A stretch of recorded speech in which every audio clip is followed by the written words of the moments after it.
Okay. Hi, I'm Howard Berger from Realcomm, and we're here at the 2011 Consumer Electronics Show in the Panasonic booth, and I'm here with Gary Klein from Panasonic. We're looking at some of the eco ideas, initiatives. Gary, what are you guys doing, to save the planet? Well, we've really been doing. Well, first of all, we've been doing it for 40 years, and basically, Nothing new. It's nothing new.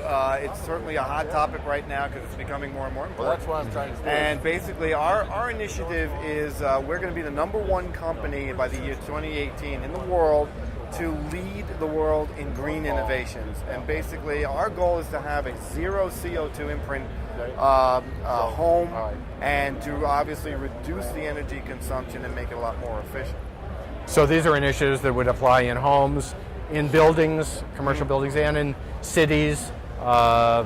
It's residential, it's commercial, it involves utility companies because our system, when we create energy, we can create the energy, we can then save, we can store the energy, we can save it, and we can manage the energy. So if we have components, I'll get into the components in a minute, you have components throughout your home that are energy efficient components using off of solar cells, we can monitor the energy consumption there so that we can monitor how much we're creating and how much we're using. So demand response. And then take the extra and sell it back to the utility company so that it can be redistributed. What are some of the technologies that you're showing here? Some of the technologies behind me are found in appliances around the home, washers and dryers, refrigerator. Some embedded technologies for measuring, monitoring.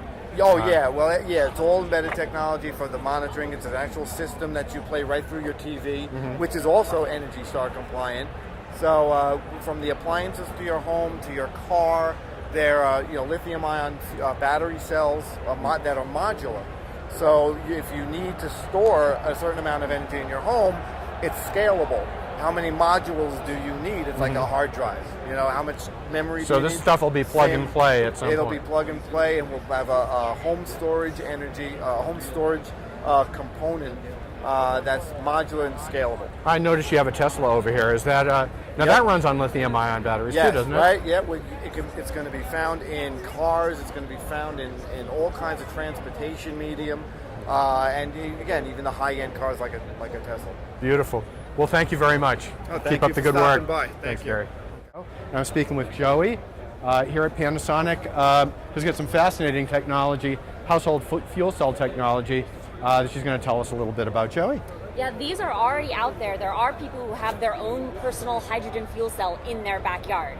And it actually turns utility companies into our partners in clean energy because it uses the infrastructure that already exists. You hook up to the natural gas, that goes through the fuel processor, and out comes hydrogen. So the hydrogen goes into the fuel cell stack right here. Okay. Now, there's a chemical reaction in there with 3 results. One is electricity, which is good because you're trying to generate electricity, right? And the second item is water. So that's an incredible side effect of generating electricity. It's so incredibly clean. The third item is heat. Now, normally heat, when you're generating electricity, is something you're trying to vent. You have to put in a fan, get rid of it. It makes everything sticky and gross. Here, you can actually use it. You capture it here in the heat exchanger, and now... So you can use that again. It's a hot water heater as well. So this is your hot water storage tank. So basically it's sort of a bonus, free with purchase hot water heater with your electrical So it co-generates the heat. Exactly, It's a co-generation system. So it's much, much more efficient to use 2 of the results from that chemical reaction. You get 35% of the potential of your fuel turned into electricity, and then you get another 50% in your hot water. So it's 85% of the potential power of your fuel turned into something you can enjoy right in your own backyard. Now, if I were living on the East Coast and I decided to convert to one of these fuel cell systems, any idea, in a typical 3,000 square foot home, a couple and 3 kids, any idea how long it would take for it to pay for itself? Well, this particular one that is currently on sale is scaled for a 1,500 square foot home.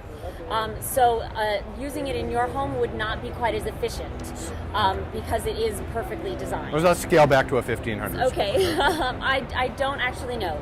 Everything depends on the utility prices, where you live, and at the time that you install it. You are going to be using more natural gas than you used previously, but you're going to be using much less electricity. So it depends on your usage and on the relative prices. And from the way it looks now, electricity prices are going to go up. Exactly. If they more actually rapidly. reflect their effect on the environment and the price is true to society's price for that energy, that's going to become very expensive, and then this will really make a lot of financial But the key is it keeps us from possibly having to create new electrical power generation plants and transmission line infrastructure. When you can generate your own electricity at home, you don't have all of that transmission loss, which is a big deal. You know, it's huge. 2%, but it's enough. That's a lot. Yeah. Thank you.